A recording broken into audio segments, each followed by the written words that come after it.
So we are so happy to be here with Erin Flanagan, author of our GOBRecs October Book of the Month. Come with me. Cathy's holding it up there. Yes. Good job. And a lot of you listeners have read her book already along with us this month. And we have received some really great questions from you for Erin. So here we are, ready to ask her your questions. Of course, Christie and I have a few questions of our own. Oh, yes.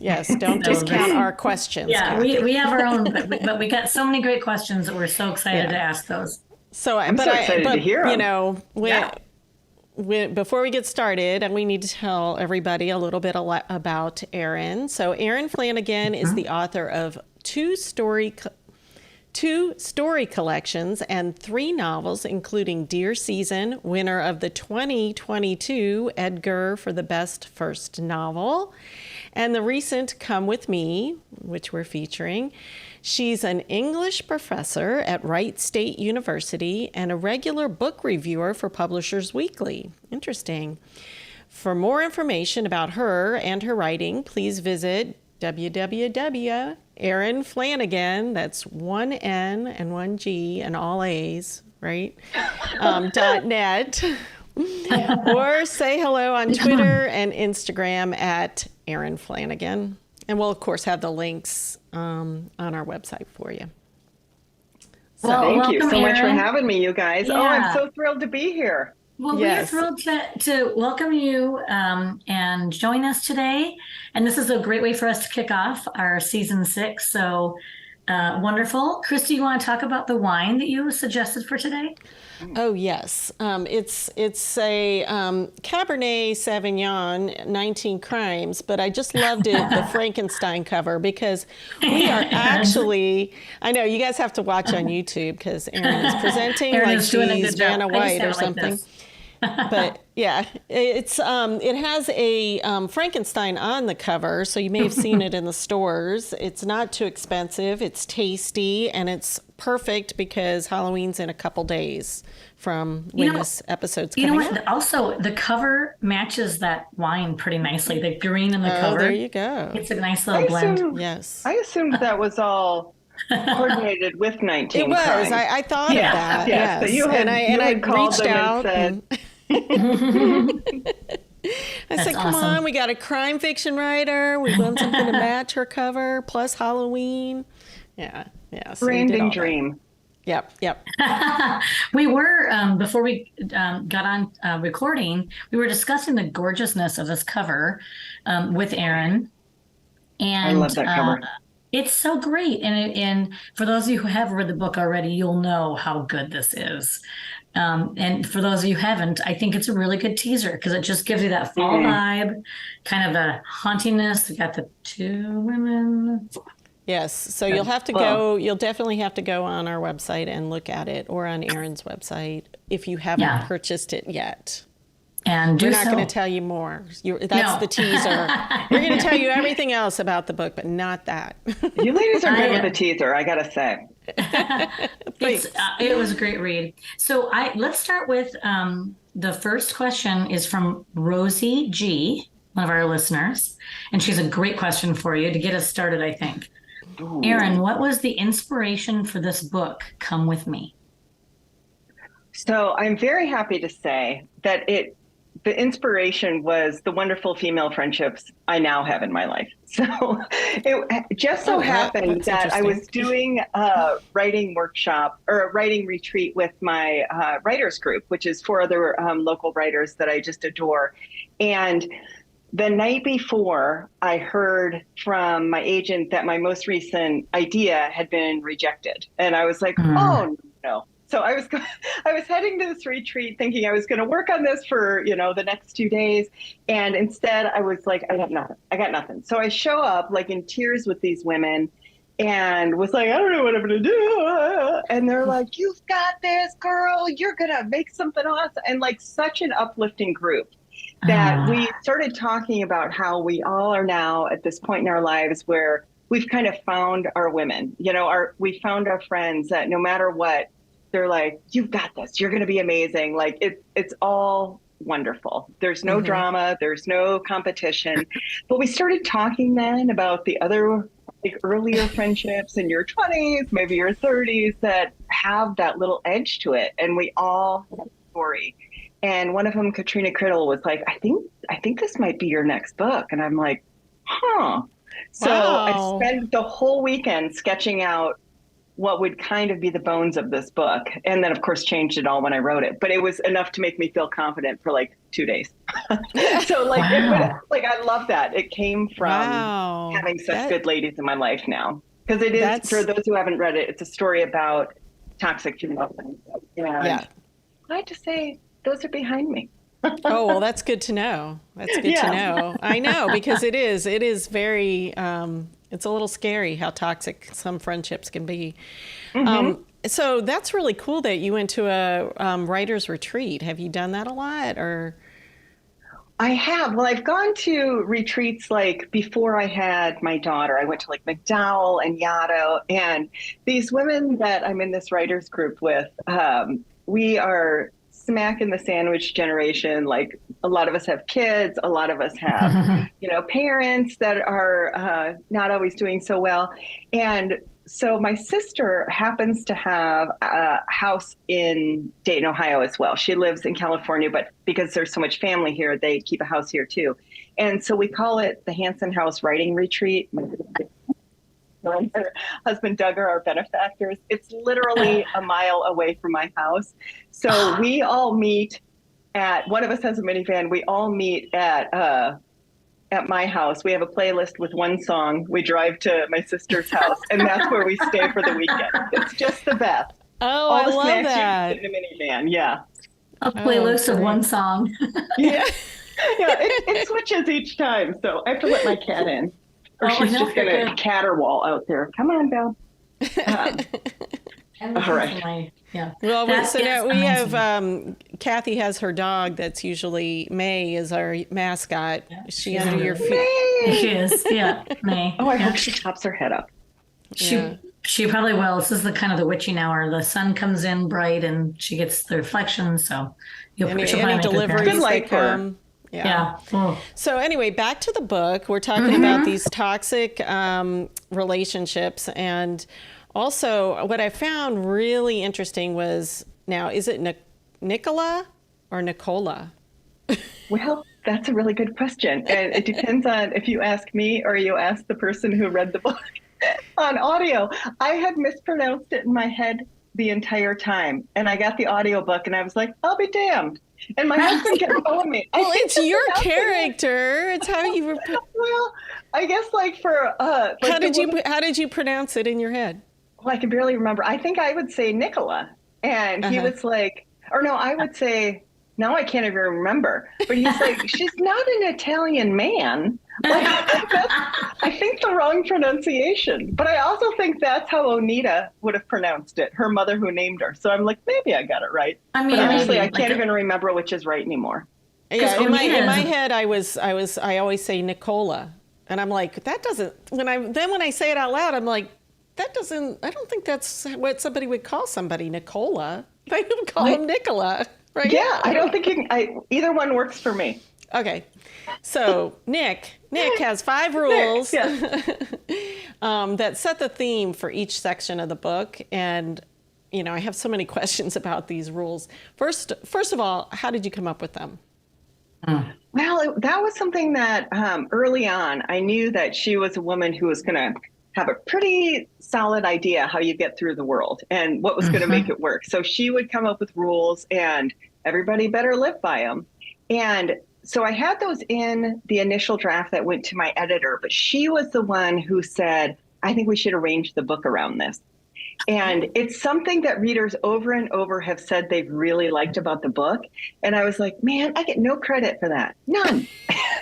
So she really came in and was like, let's use this as kind of the structuring agent for how the book moves forward. And she was the one who said, when we get to the rule, don't look back, no more flashbacks. And everything moved forward from there. So cool. There is nothing as great for me as working with an editor who I really love and trust. And Jessica Tribble Wells is definitely one of those people. Like, she just could see a book and understand like what you were trying to do, even if you hadn't quite gotten there yet, and was like, okay, let's take it up a notch. Now, is this through your publisher, or was this somebody that you hired on your show? Okay. No, it's through Thomas and Mercer. Okay, cool. Well, That is a separate.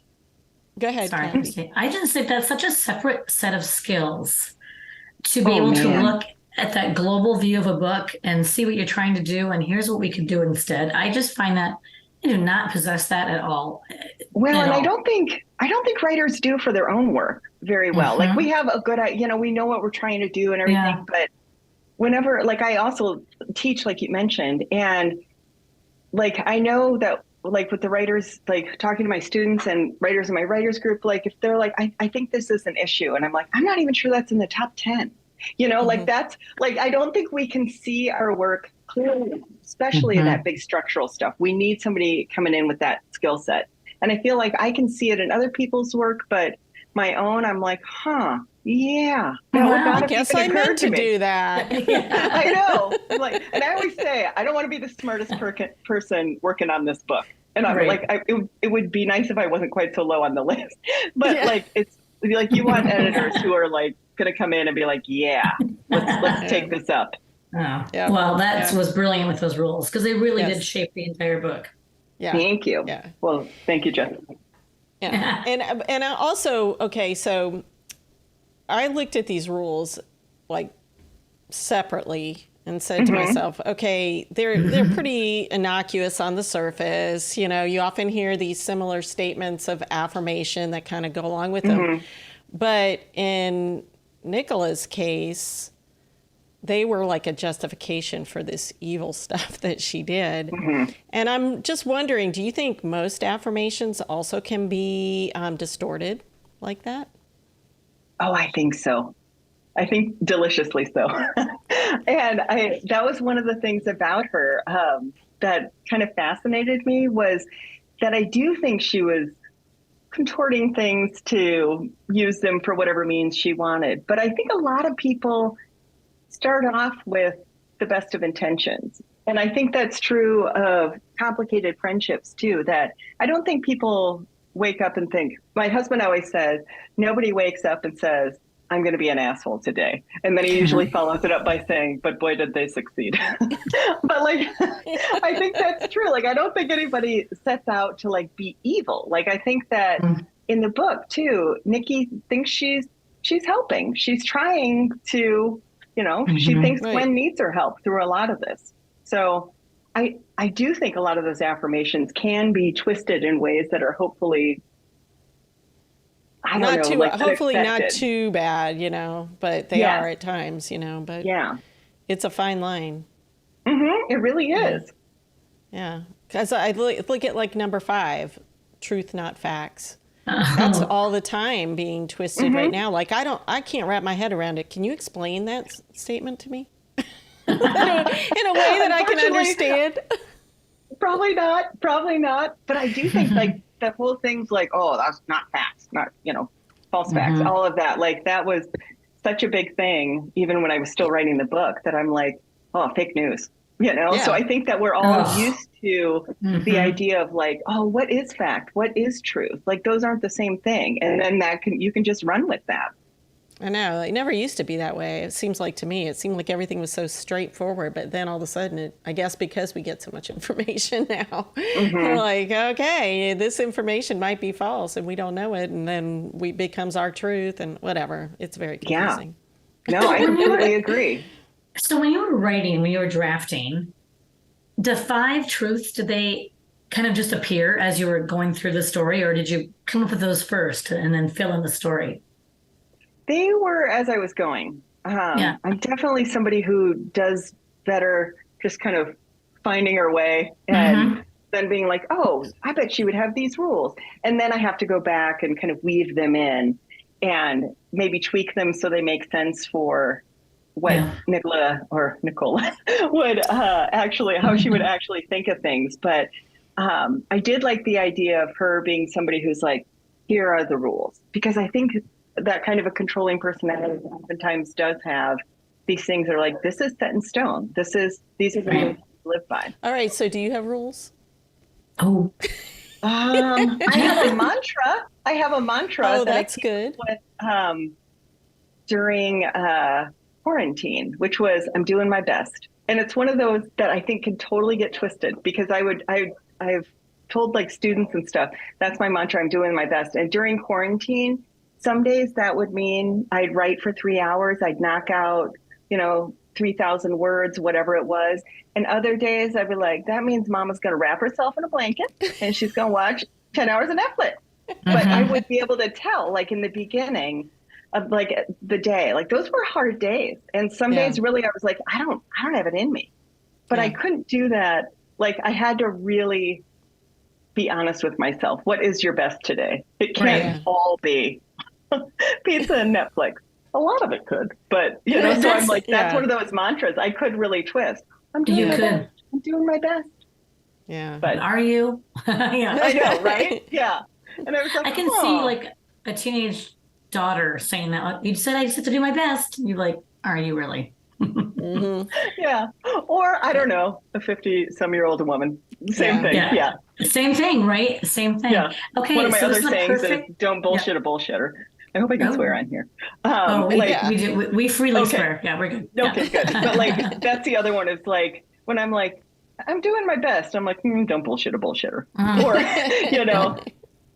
so they have to go hand in hand, I guess. Yeah. Well, you need more than one rule. You do. Yeah. It has to fit the circumstance. That's exactly right. So, you know what, Christie, I think this would be a perfect time for the question in the bottle. Okay. All right.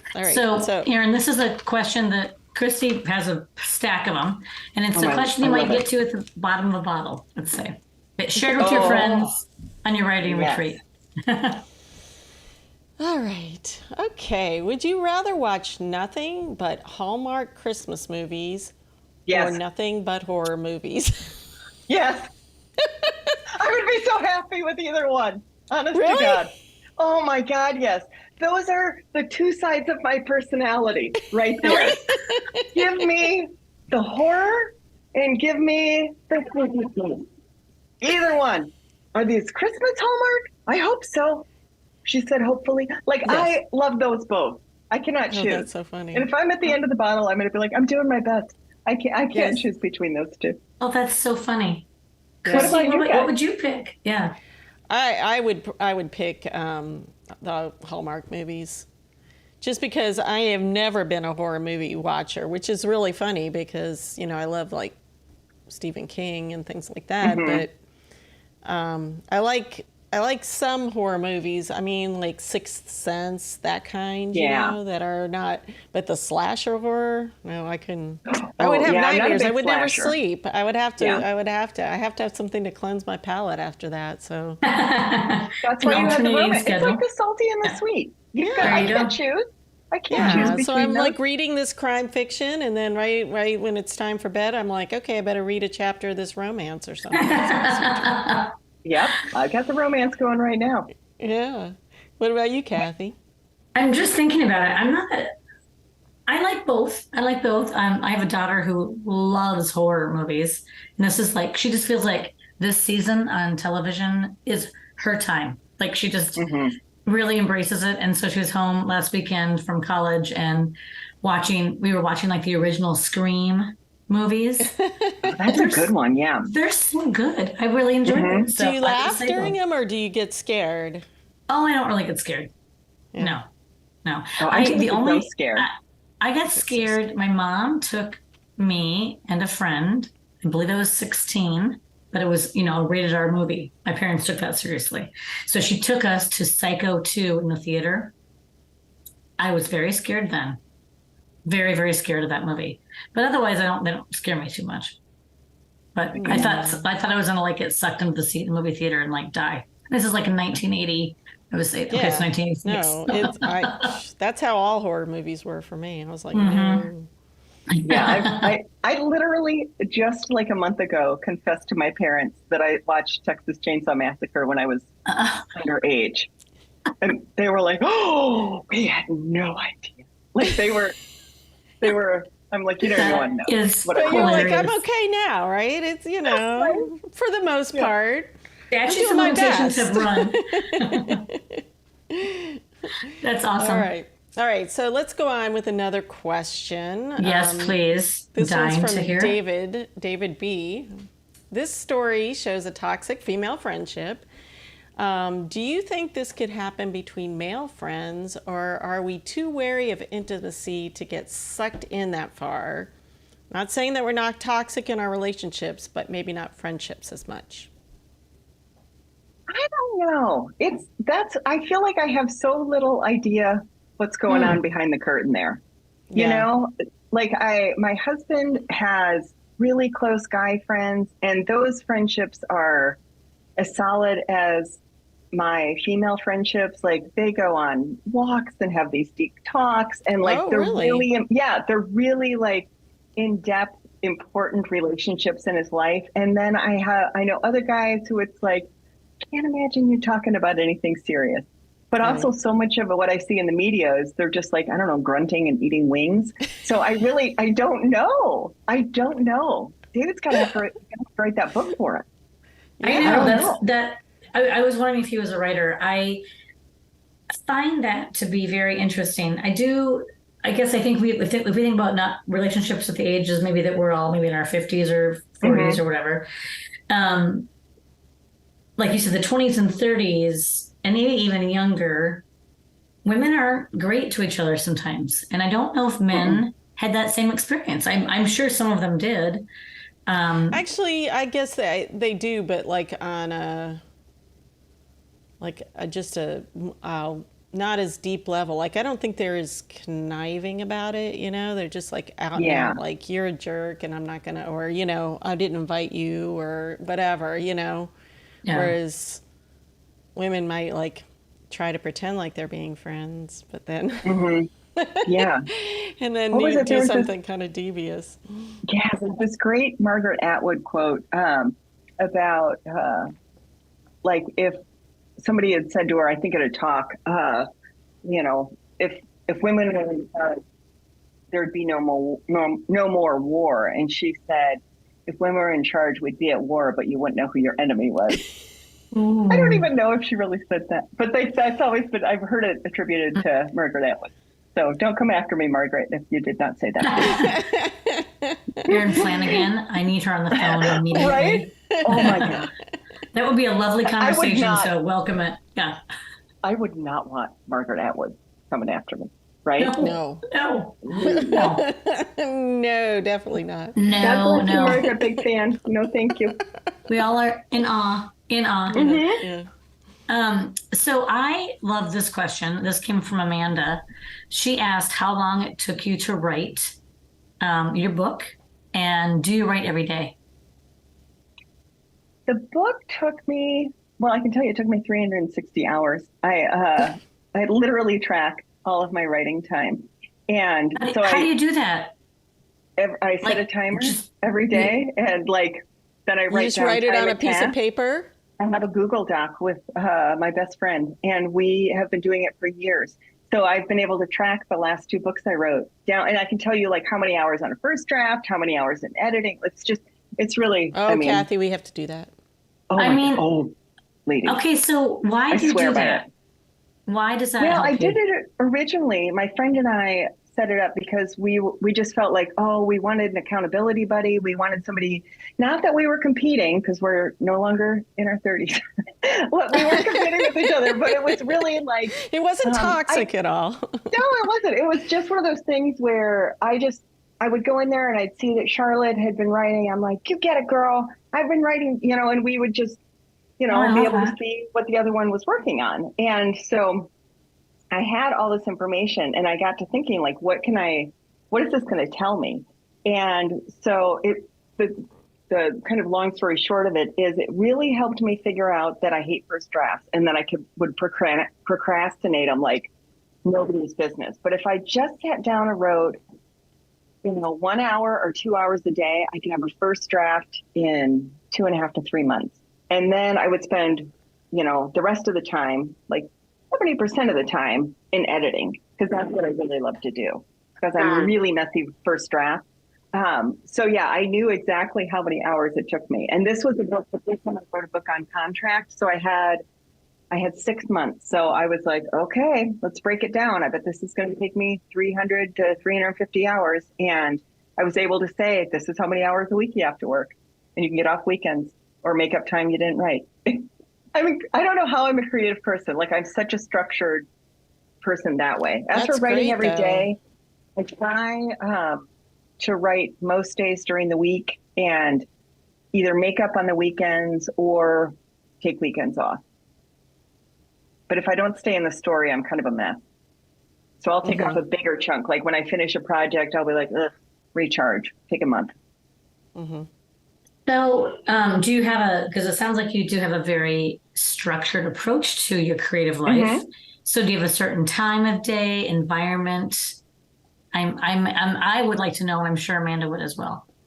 I like to write in the morning because I can get it out of the way and feel really smug about it for the rest of the day. So ideally, I like to do it in the morning. And when I say like I write 2 hours a day, that takes me 4 hours because it's not like I'm like, and then all the work is done. Like it's like a half hour treat. And then I go get myself some snacks or whatever. So it takes a long time. And ideally, this is, again, embarrassing, but I like to write either at the library in Starbucks and convince myself that people are like, look at that productive person. He's writing a novel. Right? Like, yeah. Oh, that's impressive. Because otherwise I'm just, home getting distracted. So I try to be out and about until I'm in the final phases of editing where like everything's in its right place. And I'm at that point just really concentrating on language and pacing. And that to me is pure joy. So that I can just do at home because I'll just lose myself for hours. Joy editing that much that you can just... Well, not the big editing. Like once I get that first draft and it's just hot freaking mess, then it's like 150 hours of me trying to figure out like, where does this go? How does this go? What's the cause and effect? What's moving the story? And then once I feel like, okay, I think everything is where it's going to go, where it's going to be, then I love it. But then you can do the pretty stuff. Yeah. Yes, that is, my heart. But that's just yummy. Painful. Yeah. and then I get the smart editor who comes in and is like, this is really great. Here's 10 single space pages of everything you need to work on. I just heard that. I just heard that from somebody that they say a really nice thing up front and then they're like, and here's the rest of it for you. Yeah. This story is so great. Oh my gosh. And then you're like, this is an awful long letter if everything's so great. Right. What my pages is this? So you mentioned you wrote this with a deadline? Like you wrote this on spec? Mm-hmm. Tell us about that was the first time I've done anything like that. Like I said, when I went to the Hanson House writing retreat, my idea was rejected. So I wanted to come up with something else. And that was really hard for me because I'm basically like a pantser. I don't plot anything out, but I had to really convince myself this was a book, that this could be a book. So I outlined everything pretty intensely and like ended up like a long synopsis. And they're like, could you give us a shorter version? But I had to really believe like, oh, this is, I know what this is going to do. And then I started writing and I kept with the outline for maybe six chapters or so. And then it just started doing its own thing. And I kept with the overall arc of like, it's about a toxic female friendship, but everything else pretty much just became its own little thing. Interesting. And that's, again, where it gets fun for me. Like, I didn't love having it figured out. Mm-hmm. So this was an interesting thing that happened a month or two ago. I was at our MWA meeting down here. Mm-hmm. And there was a presentation. It was Aline Cogdill. She's a reviewer. I love her. Yeah. So she was here. She lives down here, and she came to give a presentation, and your name actually came up.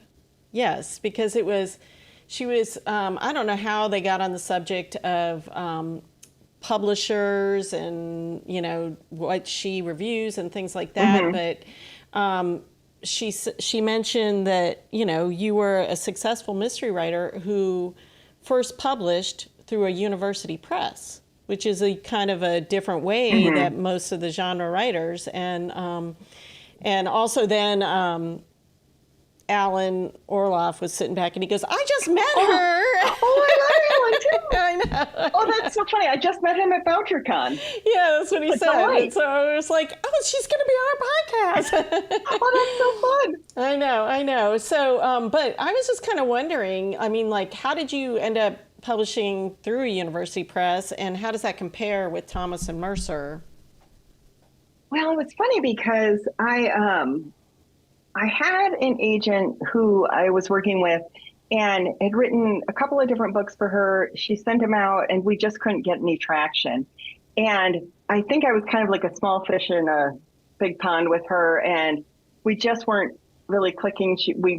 I don't think it was advantageous for either one of us. So we ended up, I was like, I got to break up with her. So I broke up with her, and then I started writing Deer Season.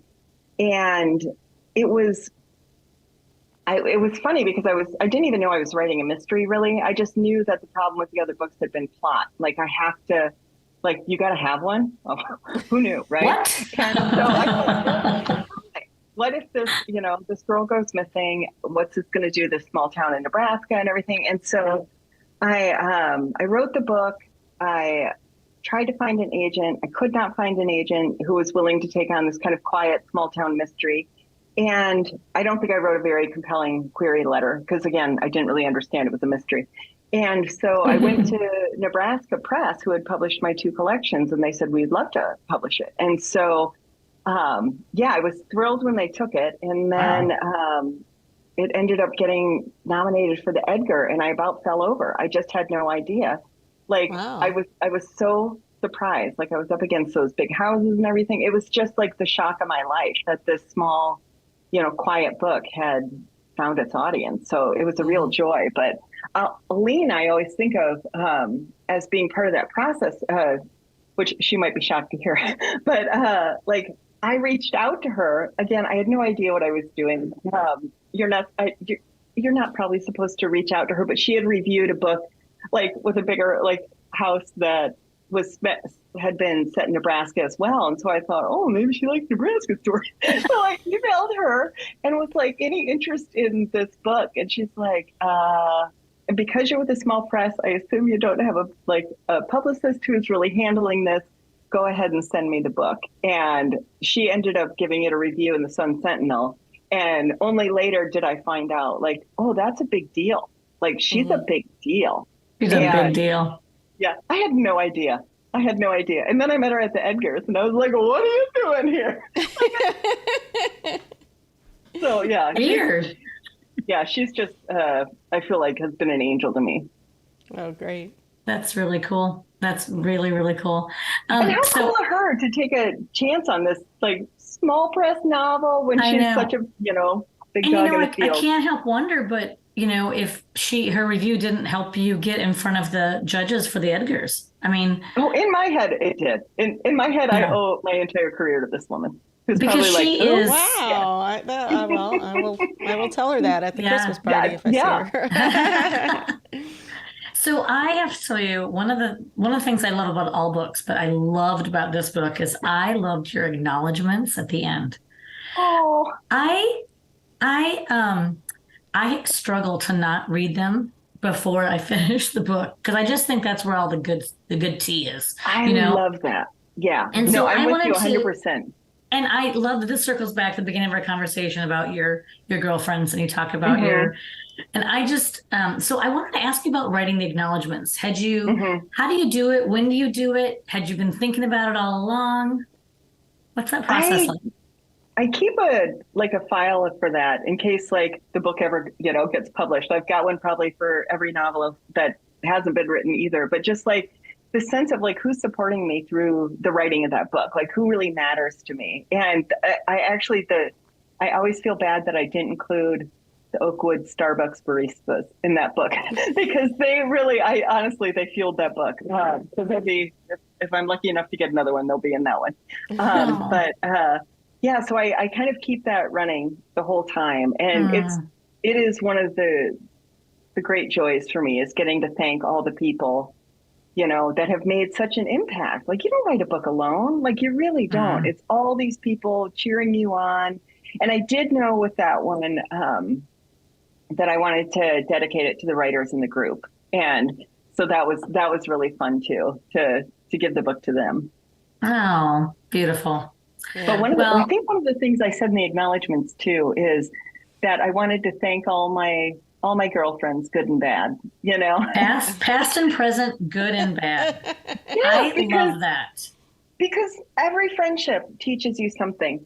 It might not be the lesson you want, but man, everybody helps make you who you are. And I think that's a great thing to acknowledge. It is. It helps you decide what to pick up and pack with you and what to discard, doesn't it? I mean, I think that's that's so cool. Well, this has just been such a pleasure talking with you today. Yes. I've just personally enjoyed it, and apologize for my voice. It's sexy, Cathy. Yeah, if listeners want to reach out to you, what's the best way to do it? Because I think we have some listeners I know that do. Oh my goodness. Send me emails. I would love to hear from everybody. So you can find me on my website. There's a contact and it'll go straight to my email. So you can hit me up there or on Twitter and Instagram and again. Oh my gosh. Perfect. There is nothing as fun as talking to readers. Yeah. I love it. I mean, yeah. Well, we'll definitely okay, go ahead. Oh, I just want to say back to the acknowledgements, since I know you guys also do like audiobooks. Why don't they put the acknowledgements in the audiobook? It irritates me every time. I didn't realize they didn't. No, I guess I haven't done enough audiobooks. Actually, I have a lot stacked up that I get to do. So I'm like I'm going to do all audiobooks for the next couple of months. I think you're right, Erin. They're in the Kindle version, right? They're in the ebook version. Yeah, because I read them in audio. But I don't know why they don't read them. I don't know because it just kind of ends. It's like the best way to just literally bookend the book. You can see what the writer was thinking and what was important and who they want to thank. I mean, I think readers who really dive in, like, they want to know that stuff. I just think that's absolutely. I always want to know that. I do too. Also, there are people out there, I've heard confessions that they don't read the acknowledgements. I'm like, you all are psychopaths. Right? I know. Well, you just stop at the end and just close the book. I mean, how can you do that? So you're going to spend 300 pages with somebody and then skip the final two? Like, what? Don't you want to know they love their mom? They're probably the same people that don't read prologues, I mean, there's just... I don't even... I just heard about those people within like the last 2 days. That there are people who actually would skip a prologue. I know. I'm like, what's the point? That's part of the book. Anyway, so we'll put all the links on our website, and also, I want to go back, and I'm going to want to read, Dear Season and your other books. So I do too. They can find those on your website, I'm sure. Yeah. And now I'm also curious, what are you working on now? Are you working on something? Oh gosh, I started something about 2 months ago that I am absolutely falling in love with. It's one of those things where for, I don't know, months and months, I would write like 15,000 words thinking, is this it? And then be like, no. And then finally, like, I started this one and I'm like, I always tell my students, they're like, I don't want to write. I'm like, just open up a file and get sexy with it. Just go in there, have some fun. And so I would get sexy with it. And I think about it. Yeah, I think about it all the time now. So I hope this is the one. We'll see. Oh, yay. Cool. That sounds so cool. One last question. Yes. And, editor can cut it out if we're going too long. But do you write in Word or Scrivener or... Scrivener. Scrivener. Because I was going to say, when you were saying you were moving things around, that's really good for that, from what I understand. Yeah, I don't know how people do Word. Do you like it so far? Yeah, but it's a learning process, because I'm used to Word, but I'm starting to learn all the different aspects of it that are kind of cool, even though I've never been one that moves chapters around. I kind of I'm a slow worker that I just kind of like try to, but now I'm like, maybe I'll become a mover arounder. I think it's, and I only do, I use probably 3% of what Scrivener can do. I have no idea. I'll watch those tutorials and I'll be like, that's amazing. And then I'm like, I don't remember any of that. Not a thing. So, I know. And if you go away from it and come back, it's like, oh, what did I do here again? I'm so like, I can move a it chapter. definitely That's is all I something know. you know, it's going to be a work in progress for me. All right, lovely. Let's toast till next time we talk to Erin again. Oh, yes. Congratulations on this fabulous book.